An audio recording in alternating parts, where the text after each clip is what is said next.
Hiya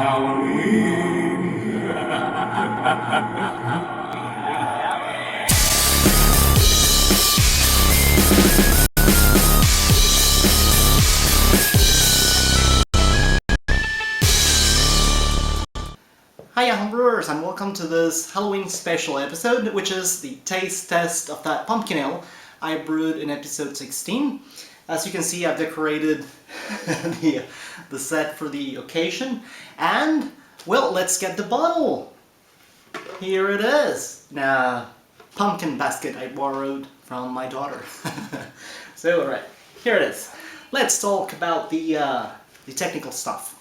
Bottle conditioning time. This beer has been bottle conditioning for 20 days. That's a little less than I would have liked to, but today is the day and it needs to be open, so I guess it'll be better with time, probably a week more or even 2 weeks according to what I've read with regards to this style. But let's try it, and as always I'll give you my honest opinion. I've never tried it, obviously. I have never tried a pumpkin ale, neither any of the bottles of this batch, so it's a complete surprise for me. Now, ABV, as you may remember, the original gravity of this beer was 1058, and considering that the final gravity was, as you can see in the picture, 1013, according to Brewers Friend's ABV calculator, this beer is 5.9% ABV, so that's pretty decent for a beer. So let's hope everything else goes good. For the occasion, I have this tanker, and in case you're in the UK and you like it, I got it in Wilko's, and it was really cheap. I don't remember if it was £2 or £2.50, but it's very affordable, and I think it's cool. The only bad thing is that it's not a pint-sized tanker. So, but anyway, so without further ado, let's get reviewing. Let's crack it open. Very nice sound. Let's give it a pour. Hey, there we can see a decent carbonation there. That's good for only 20 days. I'm loving the color already. Let's pour it in a more aggressive way so that it can create some foam. There it is. I think that's enough. Even if it's not a pint, it's very close to one. So, well, that's good. And there you can see it. It's got a lovely, lovely color. It's got the orangey tone I was looking for. As I said, it's got a very nice and decent carbonation. I think you can see the bubbles there, probably. Let's give it a sniff. It smells sweet. One thing I have commented to other you brewers is that when I tried it, when I was taking the sample for the final gravity reading, I tried the sample, I always do that, and I didn't get too much of a pumpkin flavor, but now I'm getting a different aroma. I smell something sweet, and it smells, to be really honest with you, it smells like banana. I don't know. Let's go to the most relevant part of the taste test. The flavor. Cheers!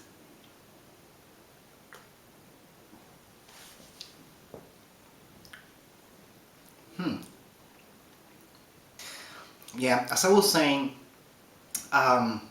one thing that you can notice, one thing that you can taste is the cinnamon. It's there. It's in a very subtle amount, and that's good because I didn't want cinnamon to be the protagonist of this beer. It would taste funny in my opinion, but it's there. You can tell it's there.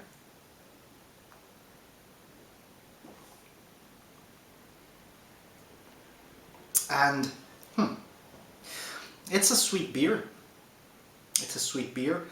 I remember I used Simcoe for bittering, so it just balanced well. It's not a bitter beer or a You can't taste any hops here. It's just the needed amount for it not to be a completely sweet beer. But if I had to classify it as a bitter, well balanced or sweet beer, I would say this is sweet, not overly sweet, but it's a sweet beer. I remember I used a Phantom for flavor, not getting any of that. I don't know if it was the probably the low amount I used, or the pumpkin, or the cinnamon. With regards to the pumpkin, if I had to divide the pumpkin flavor into sections, I guess the sweetness is here. It is here, but not the pumpkin-y flavor at all. I'm not getting that. As I said, I'm getting something more close to banana.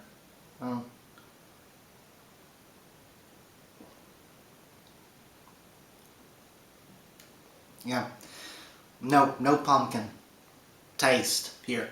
I was expecting to get something like when you eat a pumpkin pie or a pumpkin puree, something like that, but it didn't happen. I've read that there is another way you can add the pumpkin flavor to your beer, and it's in secondary fermentation. You add some raw pumpkin. I don't know the amount. It's a lot of raw pumpkin, and probably this way you get most of the flavor. Probably not a lot of the fermentables, but you don't need that anyway because fermentation is over, or almost over.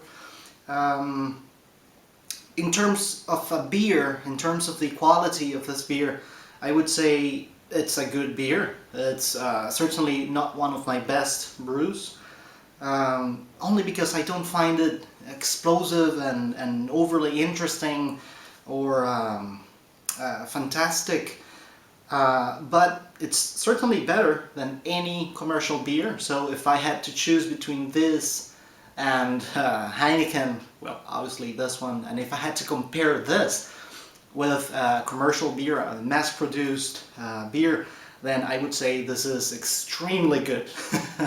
But as a craft beer, as a home brew, and in comparison to what I've done before, this is not something that really surprises me.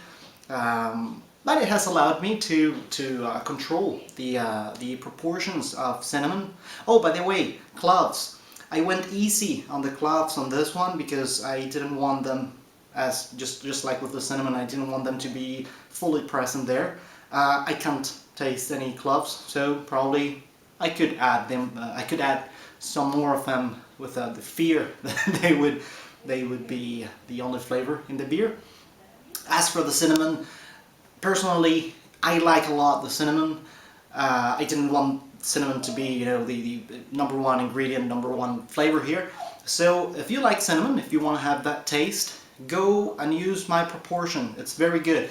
It's, if I don't remember wrongly, it's 1/4 of a stick per 5 liters. So yeah, that's a good amount for a subtle touch of cinnamon. What else can I tell you? Let's give it another sip and see.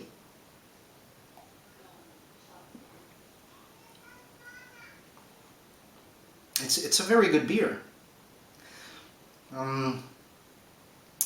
Probably if I had this as a, I don't know, an amber ale, I would say it's very good as an amber ale.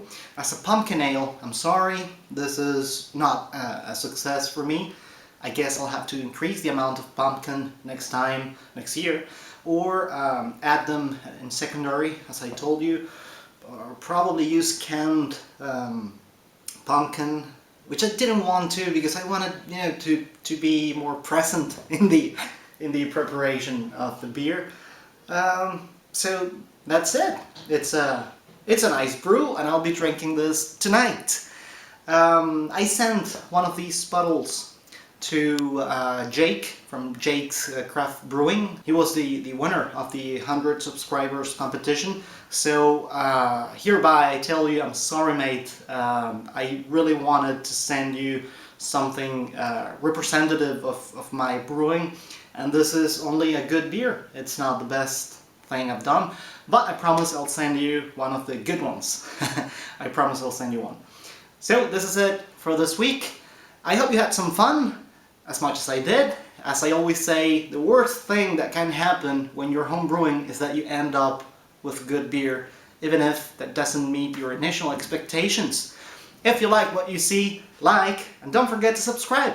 And as usual, thanks for watching. Cheers and spooky beers!